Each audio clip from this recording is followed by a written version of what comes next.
যার তাওহীদ নাই তার ফেব্রুয়ারি কি আবার? যার ভিতরে ঈমান নেই তার কিসের বেনামাজি? যে ঈমান বুঝে না, যে তাওহীদ বুঝে না, তার ফেব্রুয়ারি কি, বড়দিন কি, জিনা কি, ব্যভিচার কি, মদ কি, সুদ কি, মারামারি কি, হত্যা কি, দুর্নীতি কি, তাকে বুঝে তো লাভ নাই। মনে রাখবেন, 14ই ফেব্রুয়ারি থেকে নিষেধ করে লাভ নেই। কারণ 14ই ফেব্রুয়ারি ওই সকল মানুষ যায় যারা তাদের রবকে বোঝেনি। মনে রাখবেন, আমি আজকে রবের সাথে পরিচয় করে দিয়েছি এদের।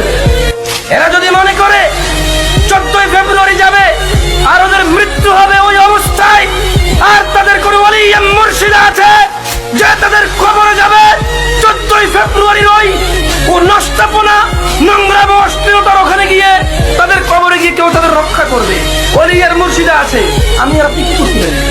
দেখা যাবে সেদিন, যেদিন বিচার হবে, মানুষ আল্লাহর সামনে আসবে এককভাবে, একা একা।